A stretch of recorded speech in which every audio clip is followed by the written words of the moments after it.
Hello everyone, welcome back to another review of Star Wars The Clone Wars Season 7. Today we are looking at Season 7, Episode 5, Gone with a Trace.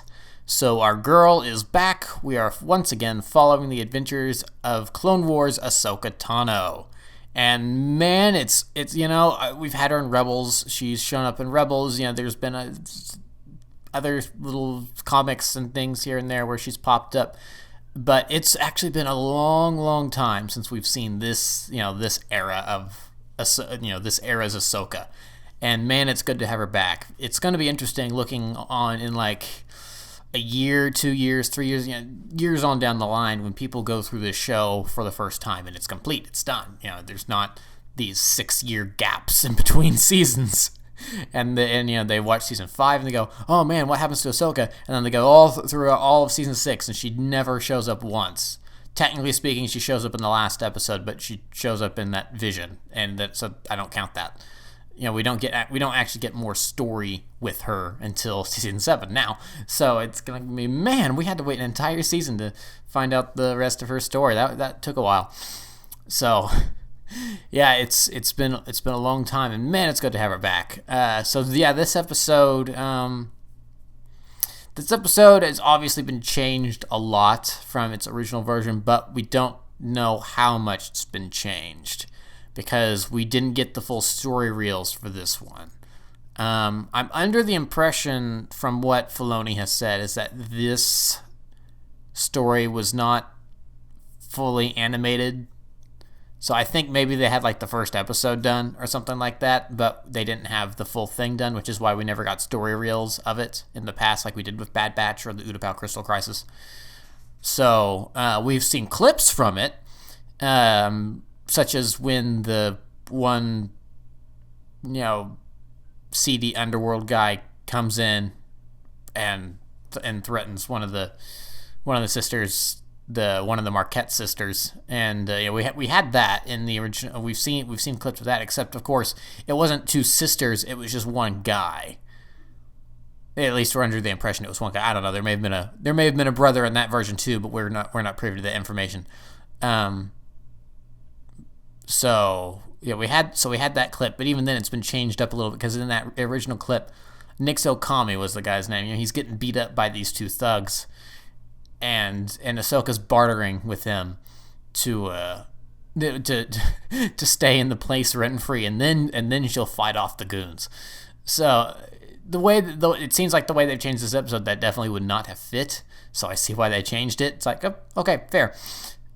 But I think it plays just as well. It's not one of those things where they took out where they were just removed the decimator scene and didn't replace it with anything, and it ruined the thing. And these are purposeful changes that actually make sense, and it works. And of course, we didn't know the whole of the original story anyway, so it's not as noticeable anyway. So yeah, so here are these new two sister characters. I think they're gonna be interesting, because you can kind of see that there's a duality between the two of them. There's what I'm presuming to be the older sister. She's kind of more morally gray, doing things that are a little more outside the law. It seems like she's running some scams. I think she maybe owns a laundromat. I think that's what that was. It kind of looked like a laundromat. Of course, the laundromat was just a front, so they could build droids in the back, and That's interesting. That's a very interesting choice that they're doing these illegal droid builds in the back, which I can see that being a lucrative business in the Coruscant underworld, because it's like we don't really know how much droids cost to manufacture. So it's like, are there like droid dealerships? That's an interesting question. Are there, like, you could go to a car dealership here, and then on Coruscant, are there these droid dealerships? Like, are there 10-year-olds out there in the Star Wars universe that are going, all right, little, Tommy, or what Star Wars version of Tommy or whatever. It's like, what do you want for your birthday? I want an astromech droid. It's like, can you just go to an R2 dealership and buy an astromech? I mean, droids are all over the place, so they're obviously common. So I've always kind of wondered, it's like, how do these droids get purchased?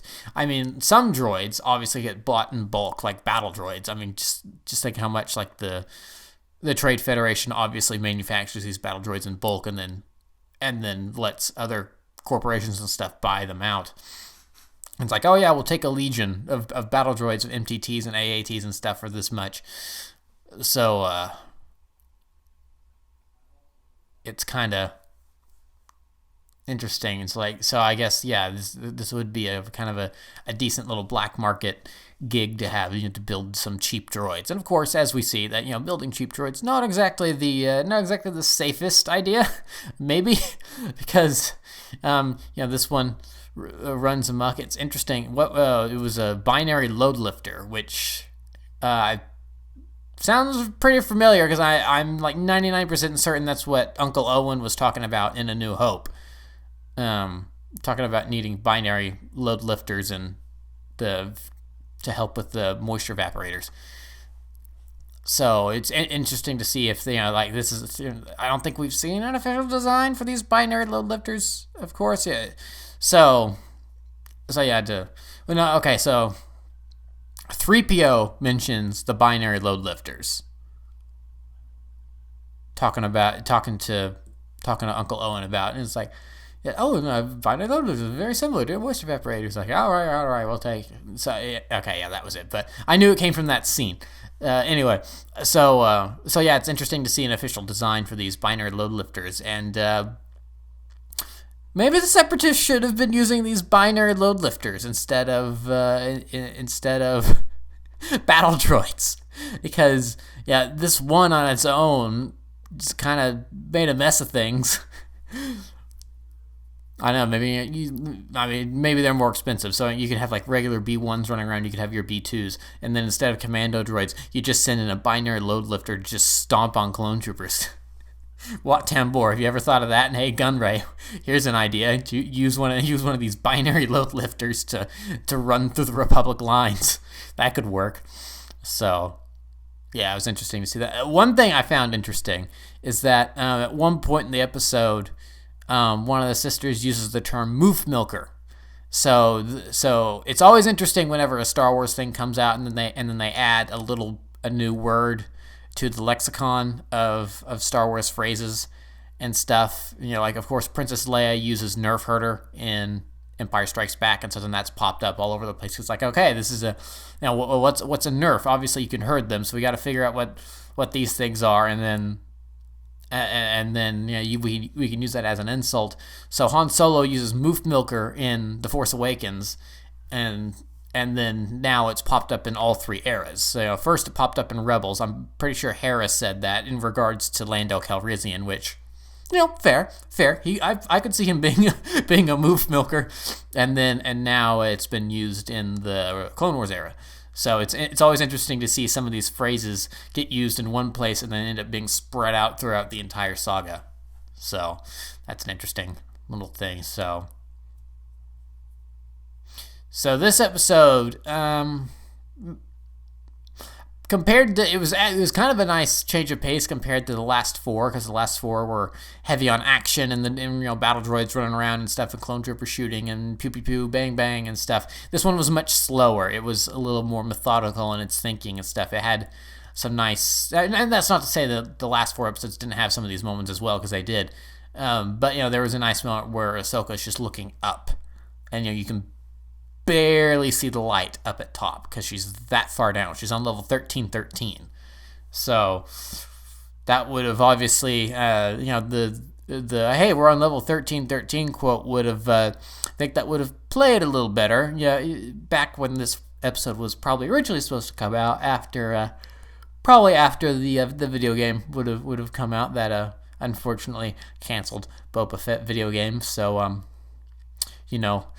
rest in peace. Rest in peace, Star Wars 1313.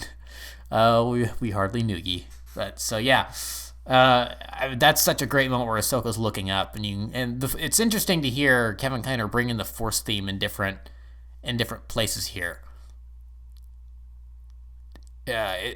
Honestly, it kind of reminded me of Binary Sunset, the Binary Sunset moment from A New Hope, where Luke looks off into the distance thinking, what's out there for me? Is this all there is?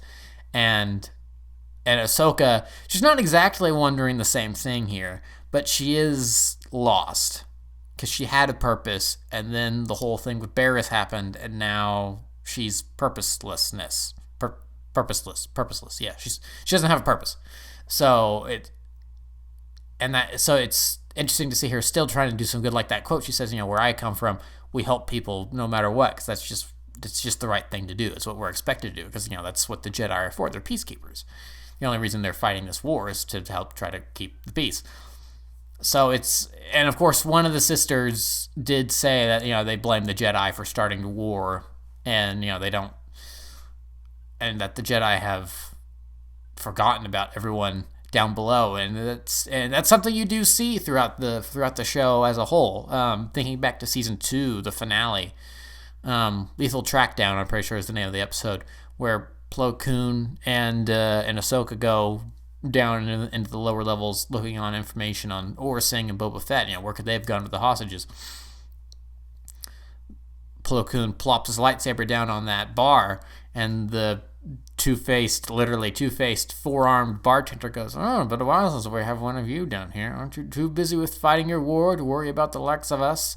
So, and Filoni's talking about that in behind-the-scenes stuff, where the Jedi have been, the crime has started to flourish a little bit more because the Jedi aren't running around being peacekeepers; they're leading battles and being military commanders now. They don't have time to check on all these underworld connections, and that's what helped Maul flourish, as Obi-Wan said in season 5. I believe the underworld is a good place for Maul to flourish.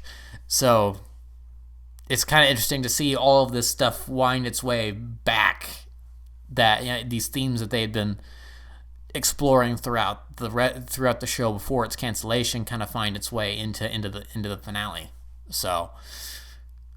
Yeah, so it was a slower episode, but it's definitely building to something. I think that that the way we're looking is that Ahsoka's not going to be able to keep her Force power secret forever.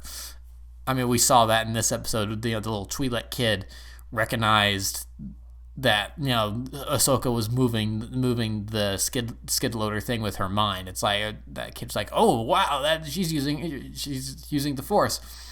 The kid may not have known what the Force was, but he recognized that she was doing something to control that.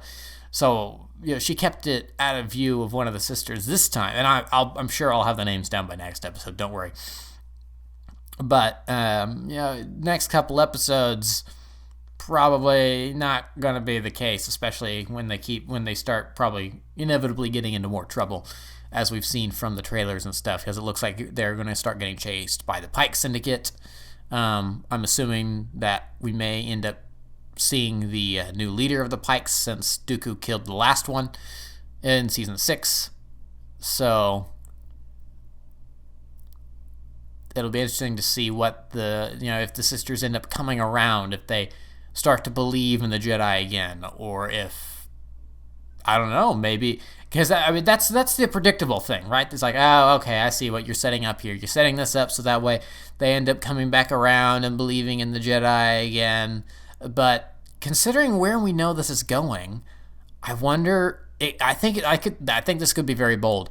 I wonder if maybe the sisters don't come around to Ahsoka. They maybe accept Ahsoka who she is as a person, but like the Jedi as a whole, maybe they're like, okay, you are cool, but that order that you left, you were right to leave. And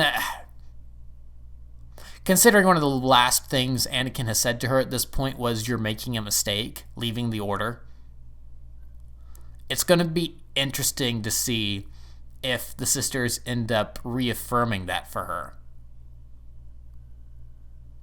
It's like, yeah, the Jedi suck. You were right to leave. They are not what they used to be. It's good that you got out. You on your own here helping us, you're doing more good than the Jedi have done in 3 years, because they've been too busy fighting a war.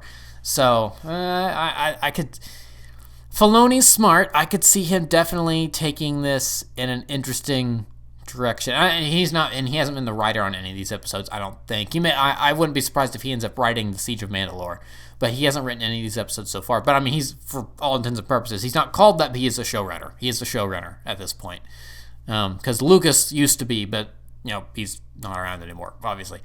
So Filoni's smart. I've said this before. I'll say it again. He is Lucas 2.0 in all of the good ways, and so far none of the bad. I don't know. Maybe he's going to lose his directing touch here in the next 10 years or so, and everyone will start to talk a little bit like a robot. But even then, in most cases, that's something that never bothered me from the prequels. There's only like one or two cases where it was really a problem. In other cases, it's just like, okay, well, these are just otherworldly, stuffy politicians. I can kind of see them talking this way. They're trying to be polite, and I don't know. There were some scenes where I think that worked fine, then there are others. It's like, the kiss haunts me. It's like, okay, this isn't working. This isn't working. Anyway, it's I still love George Lucas despite his faults. So Filoni, like I said, Filoni's smart. I think he could end up taking this a very, very interesting direction. And no matter what direction they end up taking this, I think it's gonna, of course, all be for the best. Especially because they know that they only have these 12 episodes, and in a way, these 12 episodes do need to feed into one another. So I wouldn't be too surprised if, like in the last episode of this arc, we end up getting some sort of mention that, oh yeah, the 501st just came back from an Axis to show that, these batches of episodes are really happening close together. And of course, close to Revenge of the Sith and all that. So yeah, I think that's going to be about it. It was a great episode. I really liked it. I feel like I may have enjoyed this one more than some of the Bad Batch episodes, just because I don't have literally anything to compare it to besides like maybe 4 minutes, because we saw, and even then, the Ahsoka falling on her speeder, that wasn't changed at all. I think the only thing that changed was her outfit. I don't think this is the original outfit she was wearing in those story reels. We haven't seen the boot monkey, because she had a boot that had a monkey on it. I don't think she has that. I don't know. In the behind the scenes stuff that goes up on Monday, it may show that she does, but yeah, I really enjoyed this episode. It was good seeing Ahsoka again, in this form, because it's been a long, long time since we have. So it was good to have her back. So and we've got her back for like another 6 episodes or something like that, up until probably the end of the season. So I think she's probably going to be in like every episode from here on out. It would, because we've got this arc, and then we have the Siege of Mandalore, and we know that she plays a big part in that. So yeah, we're about to have a lot of Ahsoka. So yeah, all right, that's pretty much it for this review. You may notice that this is being posted on a Friday, the day the new episode of Clone Wars goes live. That's being done for a couple reasons. One, I thought I'd have a video ready to go today that's something related to something else, but I don't think that's going to be ready until Monday, so I'm going to flip-flop the release for this episode of Clone Wars Review and that, to compensate. And also, this is being done since I didn't post a review on Monday. I had to post a review on Wednesday because I was not feeling well. So you guys get 2 Clone Wars reviews this week. Hey, look at that. That's fun. So then, yeah, so not next week, but the week after, I think things will return to normal with Clone Wars reviews on Mondays, and then something probably on Fridays. So all right, that's it for me. I'll let you guys go. I hope you enjoyed this episode, because I certainly did, and I'll talk to you guys in the next one. See you then. Bye.